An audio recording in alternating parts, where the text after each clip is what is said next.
My parents bought my van before I was old enough to get my permit.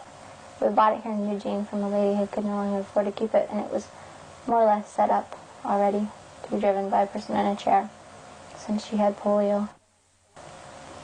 And my dad expected, since I'd been in a wheelchair, that I would be more natural at it, since I knew the feeling of stopping and going and braking, and just from being in a chair. And I guess he was right, because when I just took off with it, and it's been easy for me. And you know, it's been expensive for my parents to buy that van and to keep it up for me, but at the same time, my mother says it's been a big help for her, because she doesn't have to take me places anymore, you know, to meet my friends or just to take me wherever. And also I have a brother in a wheelchair, and having two vans now that we can go different places, you know, and that we at the same time, and also that you know, she doesn't have to haul me around anymore, so all she has to worry about is him, because he can't drive, having Down syndrome. So it made it easier for her, gave her more time to herself. My brother's 4 years older than me, and he's got Down syndrome and limb-girdle muscular dystrophy. And when he was born, he never walked. I told my mother when he was born not even to keep him, and of course she did, thank goodness. He's the center of the household.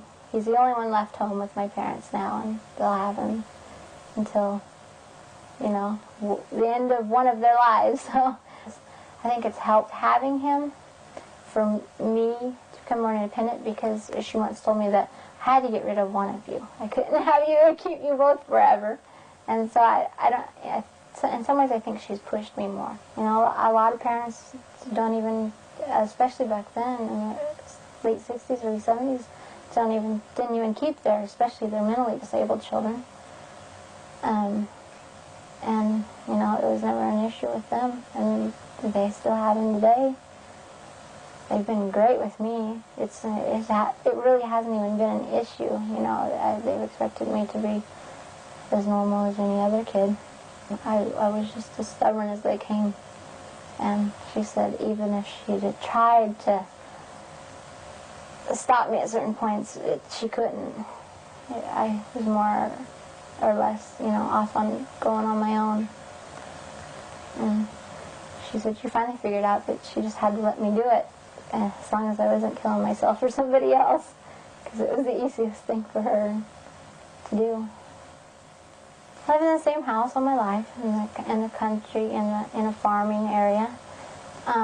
My school was just a little ways away, and I could just go there by myself. Like I said, I only had, on an average, 12 to 15 kids in my class at a time, and most of us, I think 10 of us were there from the 1st grade to the 8th grade. We knew each other up and down, left and right. I mean, same kids. I mean, like I said, I still have relationships from kindergarten. And in the country it was great, because in my chair I would take bike rides with the rest of the kids. Them on their bikes, and me on my electric chair. We'd go for miles, 3-4 miles, come back. And we have stories about that, being chased down by dogs and everything else, bike crashes and chairs breaking down. And I've always been kind of outspoken, tend to be kind of rambunctious in class to prove that I'm just like everyone else.